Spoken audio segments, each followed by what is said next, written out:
Bonjour à toutes et à tous. Donc, je suis, pour ceux qui ne me connaissent pas, Marie Di Franco, directrice générale de Mass Technopole.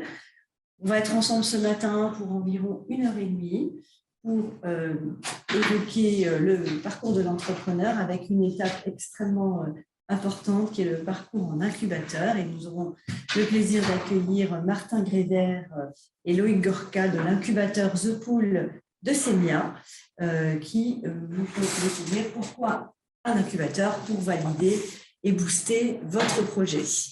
Voilà, merci de votre attention et tout de suite, je vous propose d'accueillir Martin Gréder, directeur de l'incubateur de Semia, ainsi que Loïc Gorka. Donc, je vous laisse merci Marie. Vous présenter. Et puis, merci. Bonjour à toutes et à tous. Alors, où ça se passe pour le son? Pour ça, je vais rediriger la voix. Le son, il est capté sur l'ordi? Ok, ça marche. Bienvenue. Donc, effectivement, on est ensemble pour une petite heure. L'idée, c'est de vous faire découvrir l'incubateur The Pool, à quoi ça sert, pourquoi est-ce qu'on est là. Et donc, j'avais prévu une intervention en 2 temps. Un premier temps qui va être un petit peu plus participatif avec vous. L'idée, c'est d'être plutôt dans un échange. Alors, évidemment, les personnes qui sont à distance, n'hésitez pas si vous souhaitez intervenir aussi à ouvrir votre micro. Et puis, un deuxième temps où là, on rentre plus dans vraiment l'explication de l'incubateur, comment est-ce qu'on fonctionne, etc. Donc, je vais effectivement m'adresser un peu plus aux personnes qui sont là autour de la table, parce qu'en plus, ce sera plus agréable. Donc, rapidement, incubateur, alors incubateur de quoi? Incubateur de start-up innovantes ou de projets innovants. Donc, dans un premier temps, il faut qu'on s'entende sur des définitions. Donc, globalement, un incubateur, c'est assez facile, c'est une structure d'accompagnement de porteurs de projets. On y reviendra un peu plus en détail tout à l'heure. C'est quoi une start-up? Je vous pose la question comme ça, il y a plein de définitions. L'idée, c'est de vous faire participer un peu. À votre avis, comment est-ce qu'on peut définir une start-up? Comment est-ce que vous la définiriez? Je le sais, mais ce serait de la triche.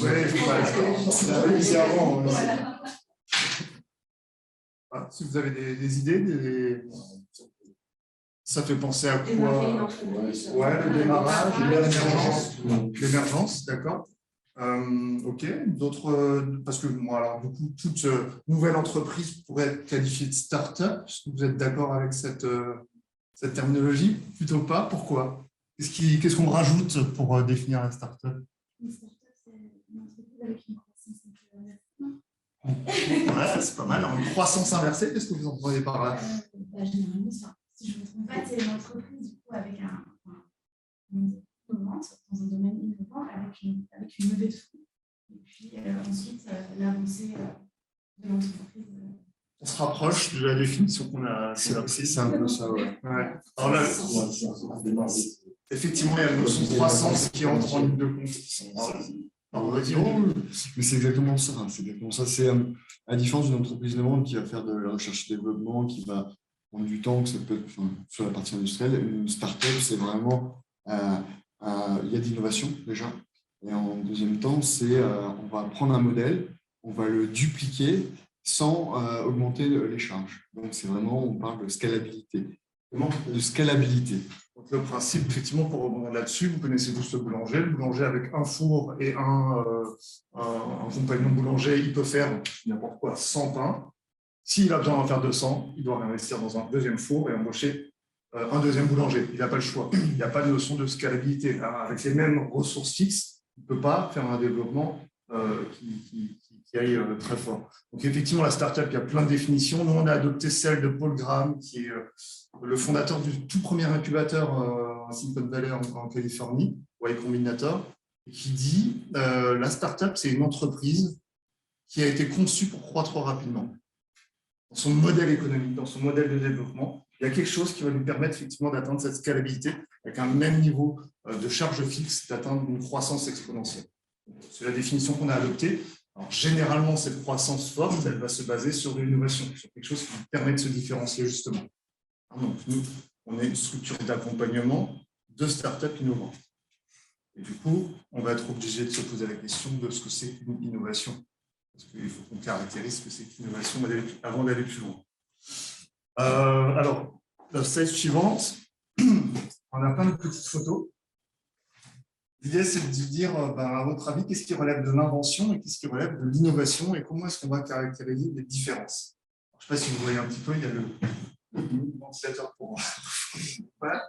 J'ai aussi un peu pour le body serpillière, histoire que ça soit utile.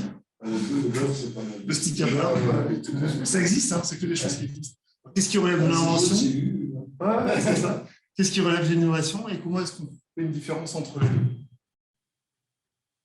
Je ne sais pas si ça. L'innovation répond à un besoin. Et l'invention, elle répond à la créativité. L'invention, c'est vrai que c'est quelque chose de nouveau. Hein, c'est un peu le côté con pour l'épine. J'ai bricolé un truc dans la cave et puis je le sors et puis je vais le présenter au monde. Par contre, vous avez tapé dans le livre tout de suite. La différence, c'est que l'innovation, c'est une invention qui trouve son usage et donc son marché. Une invention en soi, on crée quelque chose de nouveau.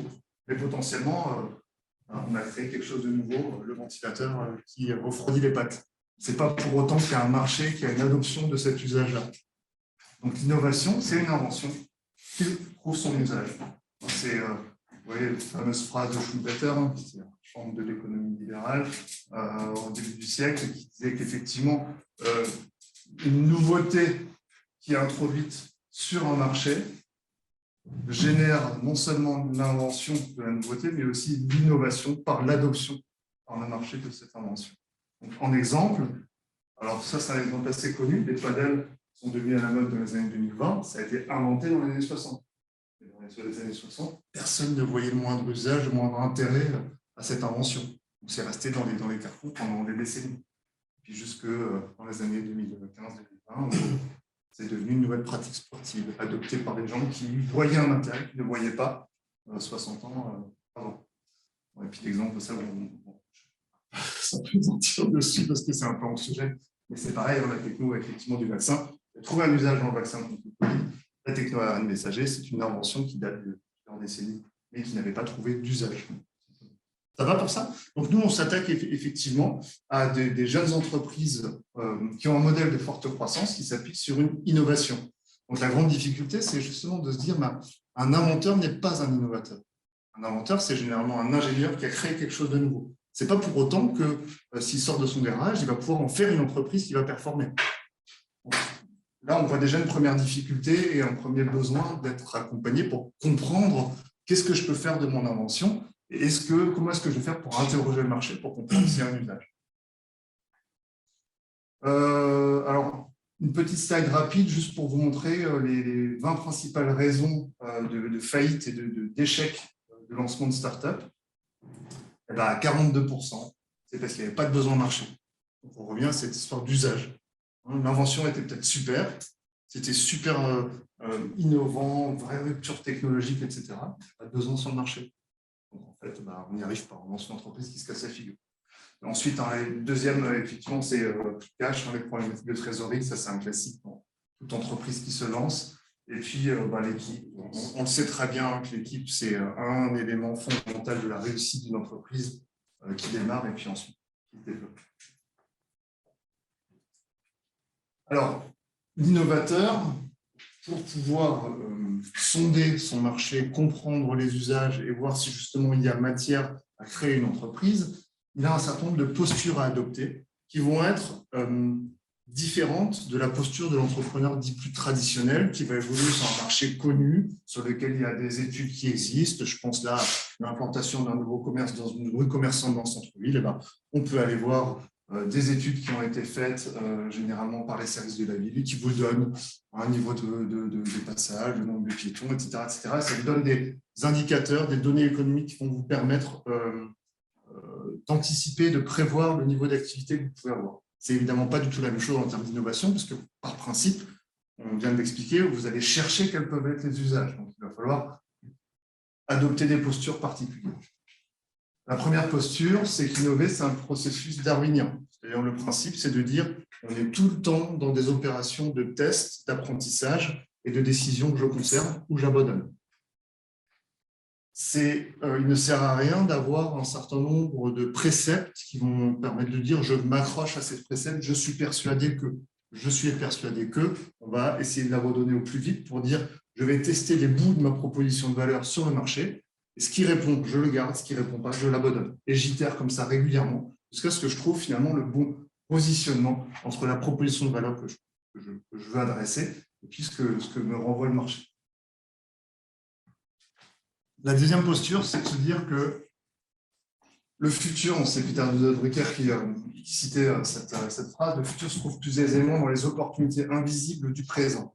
Et ce qu'il faut comprendre par là, c'est que quand on va adresser des projets d'innovation, ce qui compte le plus, ce n'est pas d'avoir des certitudes ou des convictions, ça va être de regarder la réalité du marché et les vrais besoins qui sont là. Et ça paraît simple comme ça, mais c'est une grande partie de notre travail, on y reviendra tout à l'heure, c'est de casser les certitudes et surtout d'enlever les œillères. C'est très facile d'aller interroger vos futurs clients, votre marché, pour aller présenter ce que vous voulez faire. Vous allez généralement avoir des retours qui sont « Ah oui, c'est super, ah ouais, je te soutiens, c'est génial, vas-y. » La coupe aux lèvres, c'est plus compliqué. Exactement. Fuite en avance. Exactement, fuite en avant. Par contre, ce n'est pas la même chose de dire « Moi, j'achèterais dans telles conditions et pour tel type d'usage. » Et en fait, c'est extrêmement compliqué quand on est entrepreneur parce qu'on a envie de biaiser la façon dont on interroge son marché pour avoir les réponses qu'on a envie d'entendre. C'est vraiment très compliqué et c'est un biais qu'on a tous, hein, c'est humain. Donc, une partie de notre travail, c'est de déconstruire ces biais-là pour pouvoir aller interroger de façon la plus objective possible le marché et regarder la réalité de ce qu'est le marché. Pour ensuite décider si ça vaut la peine ou pas de se lancer.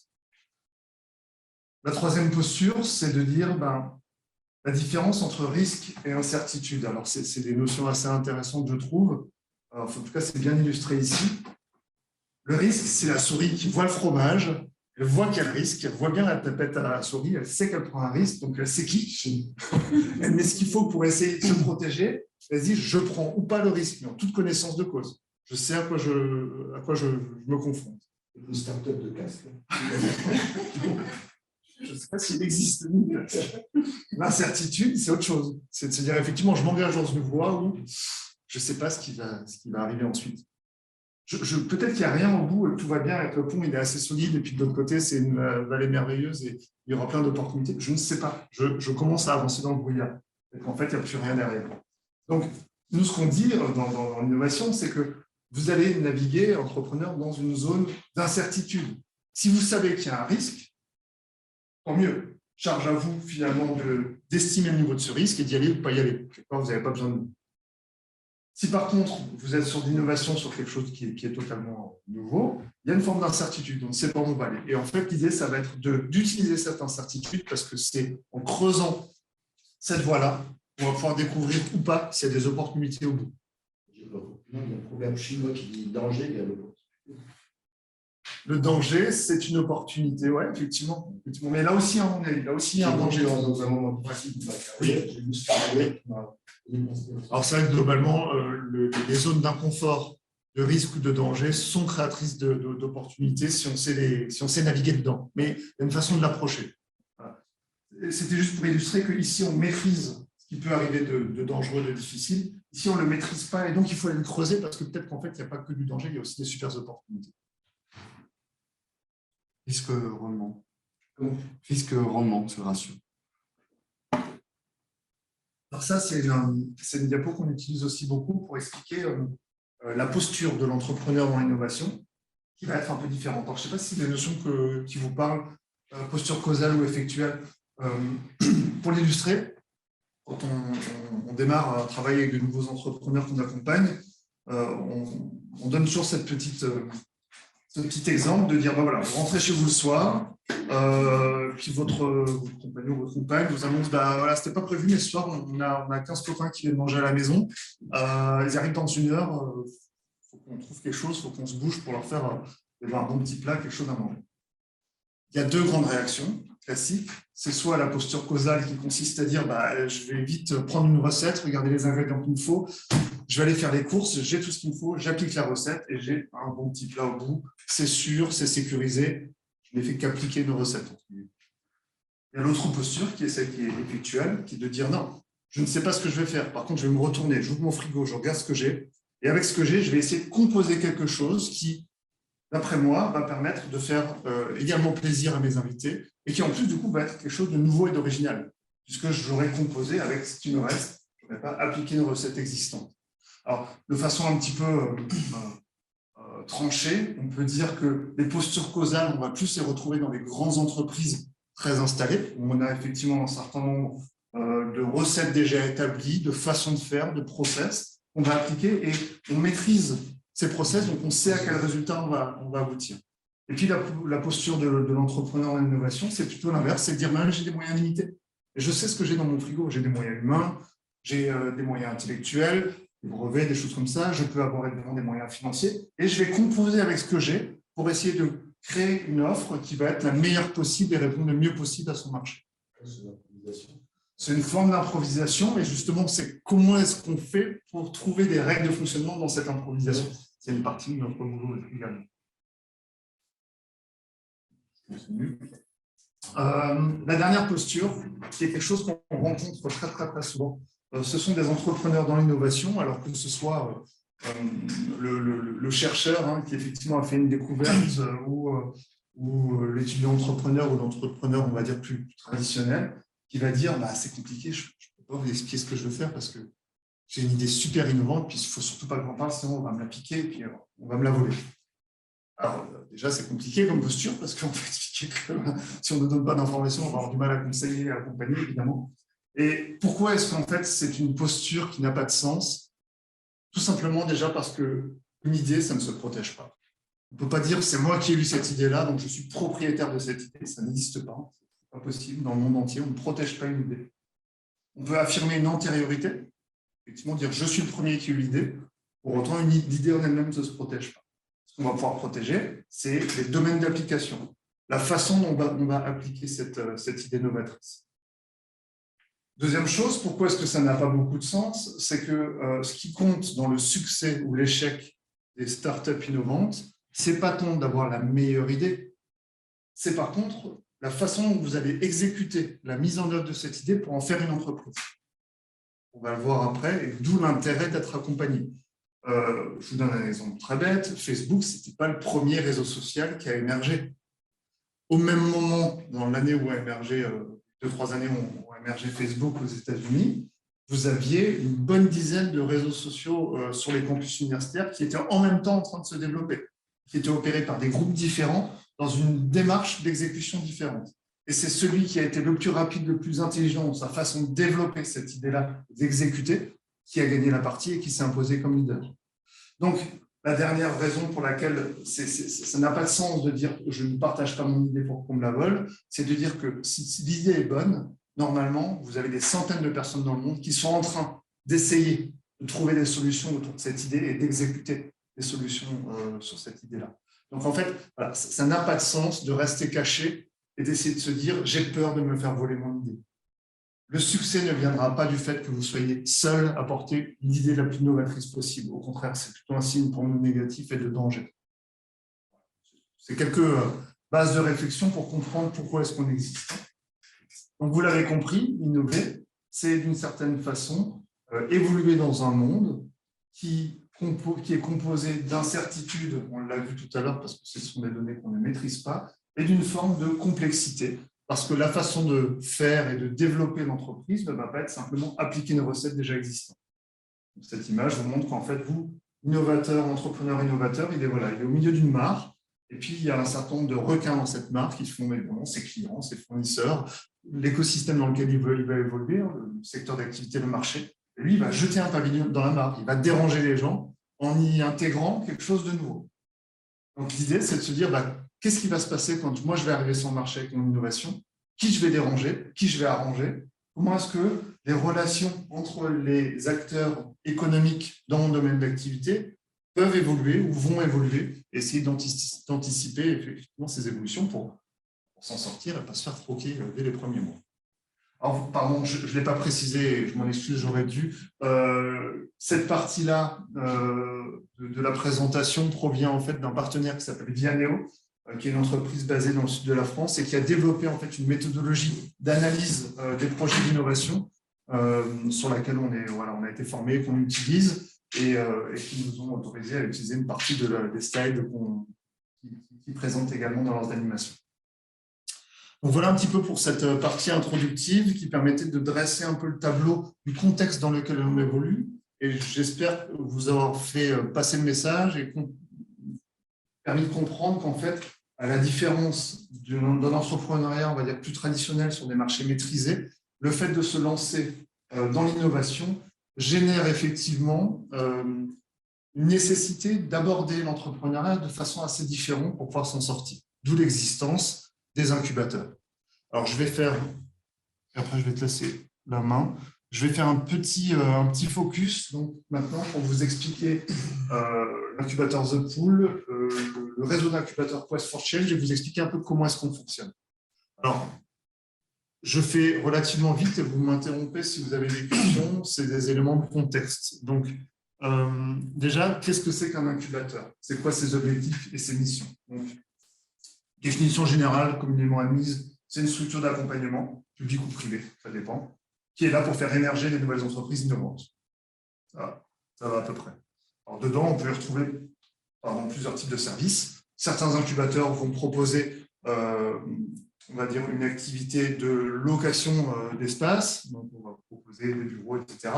Certains vont proposer des financements, des prêts à taux zéro, des subventions. Certains ne vont proposer que de l'accompagnement, ou alors on va avoir une combinaison de tous ces aspects. The Pool, donc nous, on est l'incubateur de Metz, qui est donc une association publique, on est non-profit, on est payé par des subventions de la collectivité de la région et des fonds européens. Notre mission, c'est effectivement de faire émerger des projets innovants sur le territoire qui vont créer de l'emploi sur le territoire à valeur ajoutée non délocalisable. Et puis du coup, on va avoir un niveau de maturité des projets à l'entrée exigé qui va être au-delà de simplement j'ai une idée. Idéalement, il faut déjà avoir fait quelque chose, un prototype, quelque chose qui peut montrer que ça peut fonctionner. Maintenant, il faut changer d'échelle, il faut industrialiser, il faut faire de la recherche et développement, etc. Peut-être juste 5 minutes sur un tout petit historique pour les incubateurs, pour que vous compreniez un petit peu, parce que, alors déjà, d'une part, c'est un terme un peu galvaudé, il y a beaucoup de structures qui s'appellent incubateurs, alors qu'ils n'ont pas forcément à voir avec l'innovation, c'est pas grave. Et deuxièmement, c'est un domaine dans lequel il y a un maquis de structures très différentes. Alors, je vais vous expliquer un peu pourquoi. Historiquement, les premiers incubateurs, ils sont nés de la loi Allègre, du nom de l'ancien ministre de l'enseignement supérieur et de la recherche, dans les années 2000, qui avait fait le constat qu'à l'époque, la France était plutôt très performante en termes de recherche académique. Les laboratoires universitaires étaient très bons. Par contre, on déposait très peu de brevets. Et finalement, la France était plutôt à la traîne dans la façon dont elle utilisait les résultats de cette recherche. Donc, la loi Allègre a instauré la création des incubateurs dits Allègre dans les années 2000, un par ancienne région. Donc, ici, en Lorraine, vous avez eu l'incubateur lorrain qui a émergé. En Alsace, c'est Sémia qui s'est implanté, etc. Je ne connais pas tous.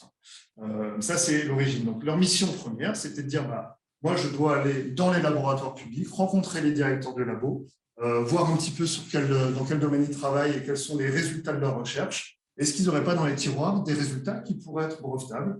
On pourrait financer et accompagner le dépôt de brevets, et ensuite se dire qu'est-ce qu'on fait de ces brevets-là? Soit on aide à transformer les chercheurs pour qu'ils deviennent entrepreneurs et qu'ils exploitent leurs brevets sous forme de société commerciale, soit on va essayer de confier des droits d'exploitation à des entreprises du territoire, des ETI, des PME, des grands groupes du territoire. Donc ça, c'était la mission première des incubateurs dits Allègre, avec un focus unique recherche publique. Progressivement, les années 2000, 2010, le numérique qui a pris de l'ampleur, nombre de ces incubateurs dits Allègre se sont ouverts à d'autres innovations que celles qui sortaient des laboratoires publics et qui étaient aussi des innovations, on va dire, un peu moins rupture technologique, un peu plus innovation d'usage, innovation numérique et digitale.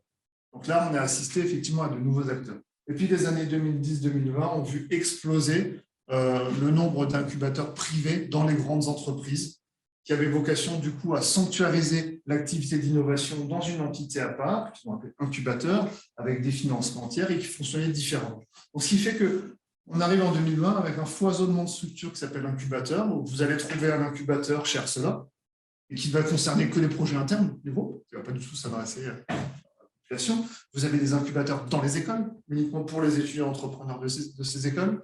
Vous avez des incubateurs portés par des groupes privés. En fait, souvent, ce sont des fonds d'investissement, donc des gens qui ont rassemblé de l'argent, qui veulent investir dans des startups, mais plutôt que d'investir un peu au hasard, elles ont créé des structures d'accompagnement en disant en échange du conseil ou des locaux qu'on vous propose, on va prendre des parts sociales dans votre entreprise. Et puis un jour, on espère qu'à l'occasion d'une prochaine levée de fonds, on pourra faire un x10 en ressortant. Et puis, vous avez des incubateurs dits publics qui sont des évolutions de ces incubateurs allègres historiques et qui aujourd'hui adressent non seulement les innovations qui viennent du monde universitaire, mais aussi, on va dire, de la société civile dans son ensemble. Donc, The Pool, c'est une émanation de l'incubateur, on va dire, public qui s'appelle SEMIA en Alsace et qui, au travers de la dernière mandature régionale, a essaimé, a créé des établissements secondaires dans différentes villes du Grand Est pour former un réseau d'incubation. Et c'est ce qu'on va vous présenter en quelques mots maintenant. Ouais, je vais te laisser faire parce que je commence à avoir soif. D'accord. Donc, comme il le disait, aujourd'hui, on fait partie du groupe Quest. Donc, historiquement, c'est... Attends, j'ai la télécommande.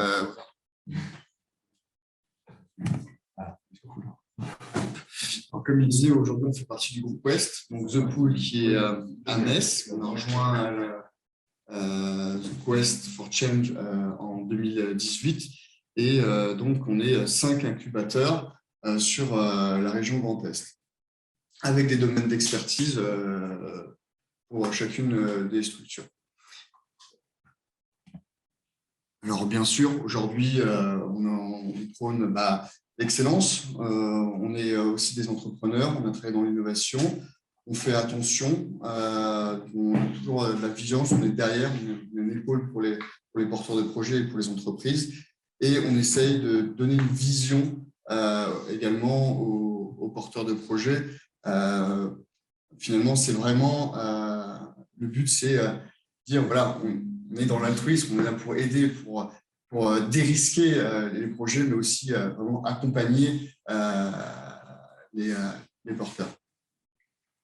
C'est important ici, pardon, je me permets de compléter, c'est vraiment de dire on est non-profit. C'est-à-dire que, d'ailleurs, pendant très longtemps, tout l'accompagnement était entièrement gratuit. Alors, le gratuit n'ayant pas de valeur, on a changé quand même un petit peu de fusil d'épaule. On fait payer un tout petit minimum pour l'accompagnement, et c'est vraiment symbolique.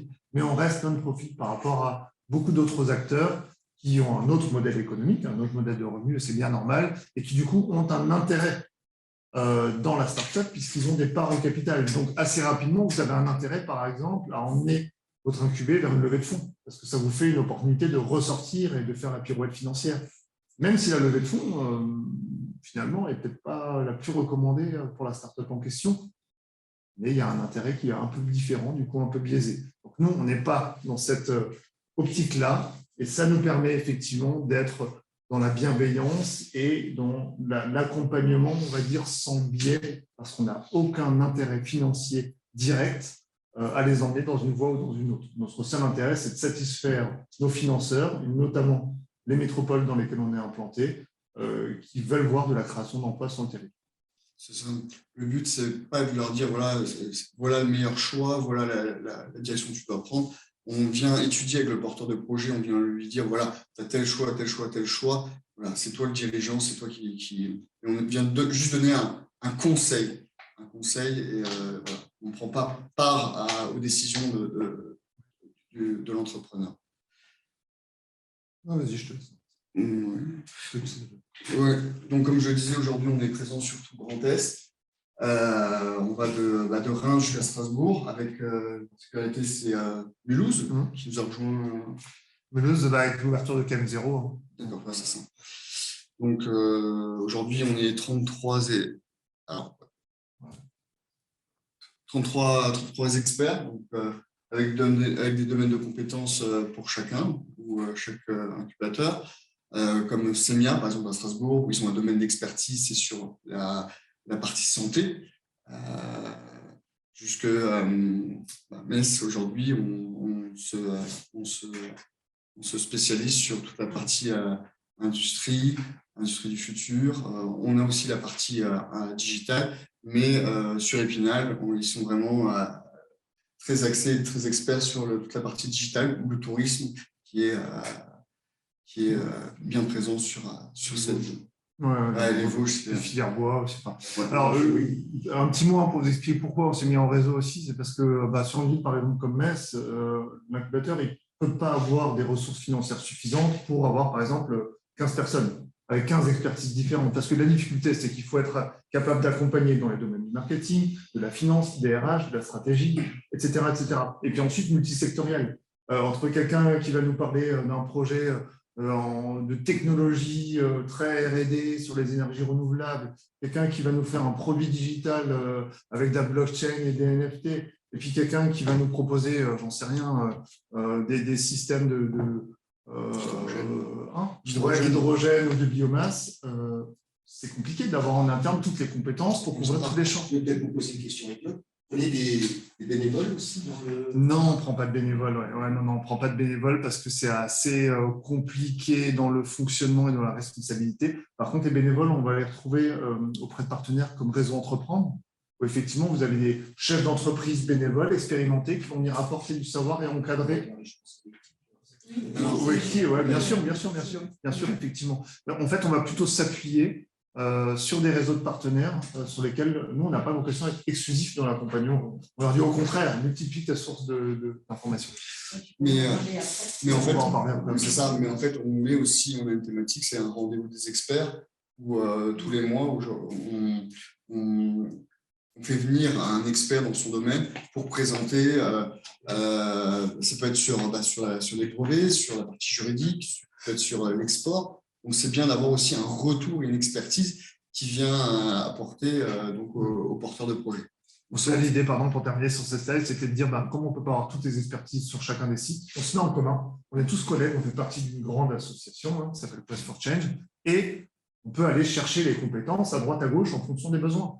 On va faire l'accompagnement de nos projets ici, mais on a besoin à un moment donné, sur un projet santé, d'un expert, j'en sais rien, dans un truc très précis médical où je ne maîtrise pas du tout.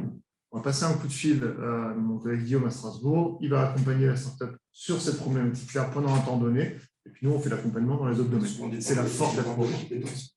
C'est exactement ça, c'est du partage de compétences. C'est beaucoup d'humilité, c'est dire aujourd'hui, on ne sait pas tout, on ne peut pas dire, voilà, le porteur de projet connaît même mieux son produit, sa technologie, son domaine que nous. Bien sûr.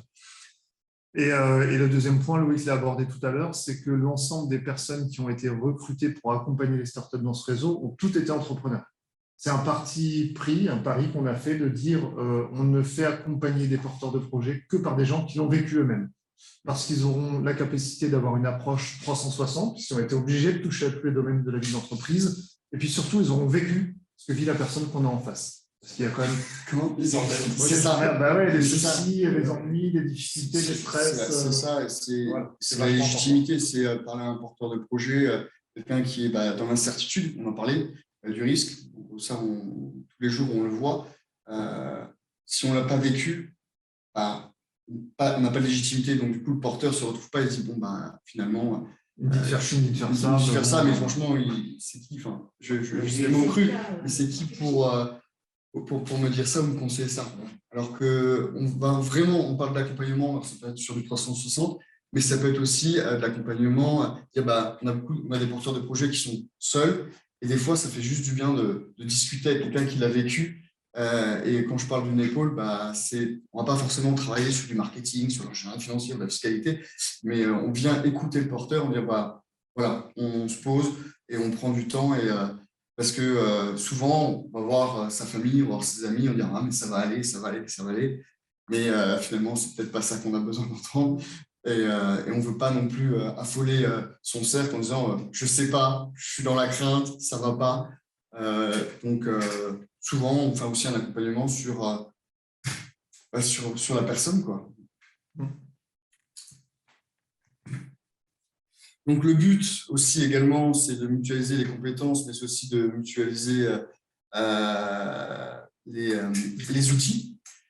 Aujourd'hui, on est partenaire de Vianeo, comme je disais, c'est un outil qui nous permet de suivre les porteurs de projets avec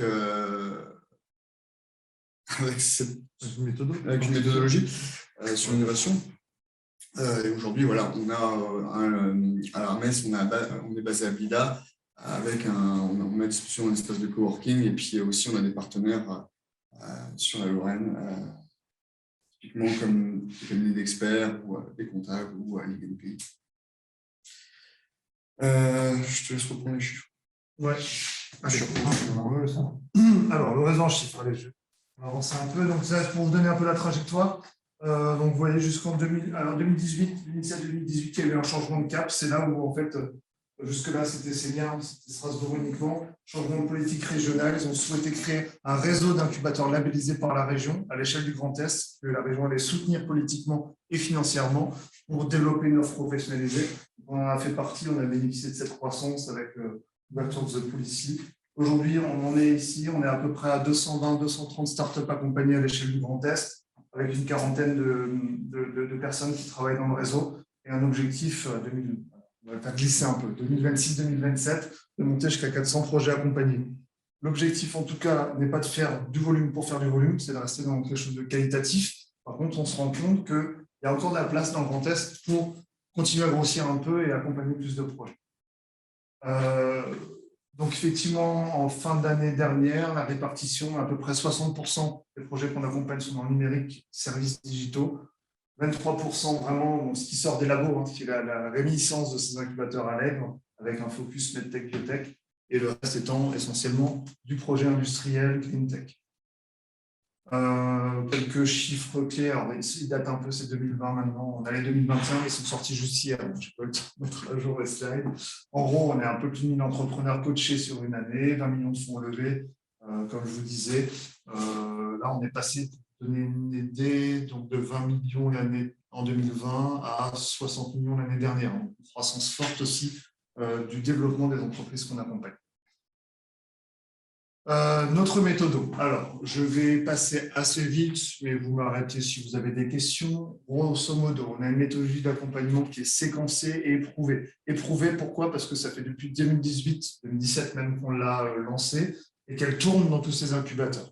Donc, on l'a testé, on l'améliore régulièrement aussi. Première phase, on détecte et on sélectionne les projets. À l'échelle de Quest, on est sur 350-400 dossiers par an. On regarde, on évalue et on voit s'il y a matière à accompagner.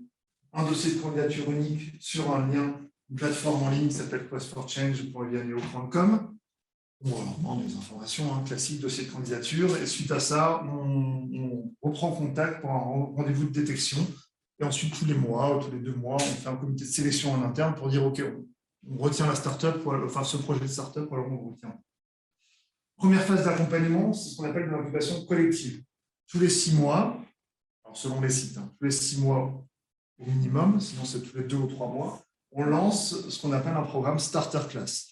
C'est 24 journées d'accompagnement et de formation collective pour 5 à 10 projets de start-up où on va, en fait, ce qu'on va faire, c'est qu'on va démonter ce qui a déjà été construit, on va le remonter, le moteur, d'une certaine façon, et surtout, on va accompagner le dirigeant, le porteur de projet, pour qu'il laisse confronter à son marché. L'idée, c'est de se dire, avant de se lancer, il va falloir acquérir un certain nombre de certitudes sur son marché, sur les opportunités, pour pouvoir concevoir un modèle économique, ensuite traduire tout ça en chiffres, en prévisions financières, savoir présenter son projet, pour pouvoir demain convaincre quand vous allez être dans une phase opérationnelle de développement de la boîte. Donc, en fait, on leur demande de prendre du recul, de s'arrêter là, d'oublier le produit ou la solution qu'ils sont en train de construire, parce que souvent, on a des gens qui sont engagés, qui sont souvent des profils d'ingénieurs, qui sont passionnés et qui aiment le produit, qui aiment la compétence technique, ce qu'ils développent. Nous, en fait, pendant ces 3 mois, on leur dit stop, il faut oublier tout ça. Maintenant, ce qu'on va s'intéresser, c'est comprendre le marché, les usages, comment ça fonctionne. Et c'est une fois que tu auras compris tout ça, que tu pourras peut-être développer des nouvelles fonctionnalités qui vont correspondre aux besoins du marché. C'est là que tu auras toutes tes chances de réussir. C'est vraiment cette première phase d'incubation collective. On leur apprend cette façon d'aller se confronter à son marché sans biais, sans se voiler la face et pour en retirer de l'information concrète qu'ils vont utiliser pour développer leur modèle économique. Il y a 9 startup classes par an sur la région Grand Est au niveau de tous ces incubateurs et l'objectif, c'est de les préparer à quoi? Un comité d'engagement. Parce que nous, on ne peut pas être jugé parti. Si vous venez avec un beau projet d'innovation, on va en discuter, on va être passionné, on va être super, on peut t'accompagner, on donne quelques conseils, etc. Je ne peux pas d'un seul coup changer de casquette et me faire juge pour décider ou non si vous allez pouvoir bénéficier des services de l'incubateur. Donc, on va le faire, on va sélectionner nous-mêmes les gens pour l'incubation collective, pour les préparer au mieux. Ensuite, ils vont devoir convaincre un comité d'engagement qui est composé d'une quinzaine de personnes de l'écosystème. Donc, à chaque fois, on a par exemple la direction de la banque publique d'investissement, on a des fonds d'investissement locaux, on a des banques, on a des experts techniques dans les domaines d'activité des startups, etc. Donc, le comité d'engagement, tous les projets viennent, 7 minutes de pitch, c'est très normé, 7 minutes, on les coupe, tac. Ensuite, 20 minutes d'échange avec le jury, c'est ce jury, ce comité, qui décide si oui ou non il entre en incubation et se fait accompagner. Encore une fois, c'est de l'argent public, on est payé avec de l'argent public, donc c'est le comité est garant du bon usage d'argent public en disant oui, ça vaut la peine d'investir du temps sur ce projet parce qu'il va créer de l'emploi, on y croit. Ou alors... Donc ensuite, le projet rentre en phase d'incubation individuelle. Alors généralement, c'est une durée de 24 mois, mais ça peut être un peu plus, ça peut être un peu moins. Là, l'idée, c'est de proposer un accompagnement personnalisé, l'accès à l'ensemble des experts du groupe, comme on l'a vu tout à l'heure. On a évidemment tout un côté mis en avant dans l'écosystème, événements, je ne reviens pas là-dessus, mais communication, etc., etc. Et puis, on va les aider aussi à la recherche de financement. C'est comme le nerf de la guerre. Nous, on ne distribue pas d'argent, mais on va les aider, on va les aiguiller, et on a évidemment toutes les entrées, et on a fait une espèce de parcours de financement qui permet normalement, et je vais vous le montrer, d'avoir les ressources nécessaires. Enfin, ce qu'on leur propose, c'est d'accéder à la communauté de l'ensemble des incubés, l'idée étant de favoriser l'émergence de collaboration entre eux par des rencontres physiques le plus souvent possible, qui se connaissent et qui puissent porter des offres ensemble. Oui, alors en fait, voilà, j'avais plus le PowerPoint en tête, navré, on détaille tout, donc je vais passer, je vous en ai déjà parlé, la détection, l'incubation collective, la starter class, donc c'est tout un parcours où on va effectivement apprendre un certain nombre de choses avec des livrables au bout. Le comité d'engagement pour convaincre et pour passer. Donc, voilà, le comité 1, c'est un organe indépendant garant du travail réalisé par l'incubateur, comme je vous disais. Voilà, ça doit témoigner de la progression du projet pendant la starter class.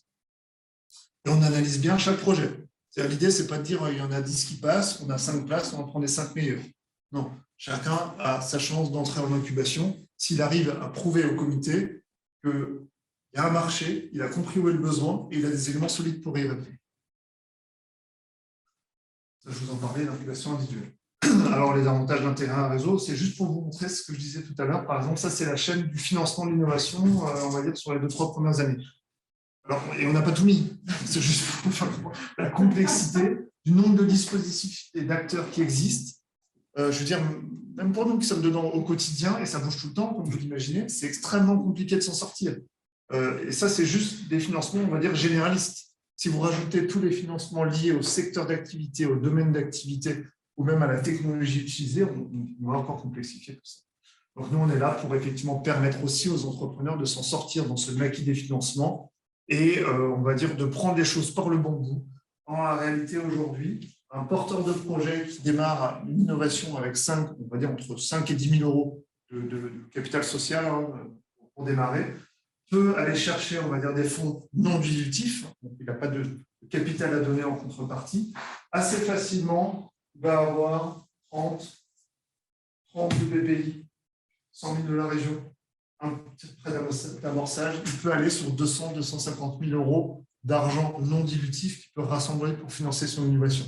Je ne suis pas en train de dire qu'on donne l'argent, que ces structures donnent l'argent parce que les boîtes sont incubées, ce n'est pas comme ça que ça fonctionne. Chacune va apprécier et étudier un dossier de demande de financement. Mais globalement, le fait d'être dans un incubateur va donner une garantie sur le fait que l'entrepreneur ne va pas partir dans tous les sens, dans toutes les directions.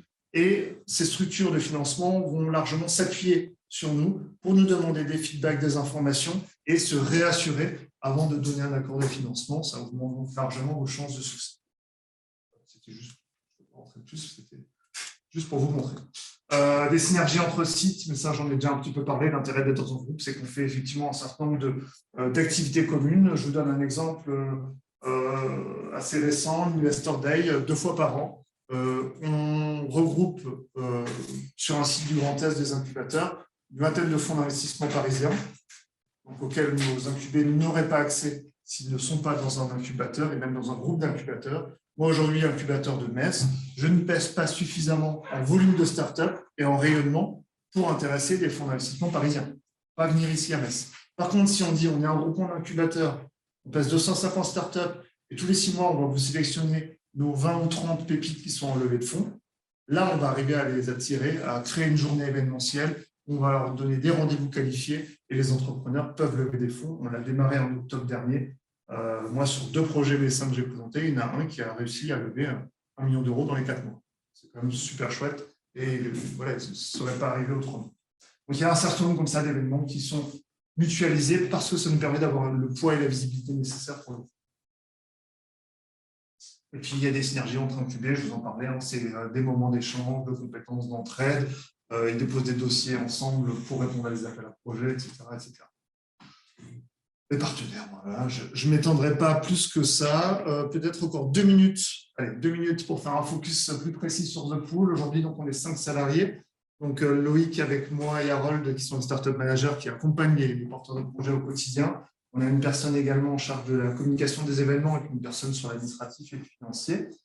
On a aussi en permanence entre 20 et 30 startups incubées en incubation individuelle. Mon objectif, ce n'est pas de faire du volume, c'est de faire de la qualité. Donc, on restera sur cette volumétrie. Et puis, on a des spécificités de par la proximité avec le Luxembourg et par le fait qu'on est résident au sein du tiers de l'IDA avec tout ce que ça comporte.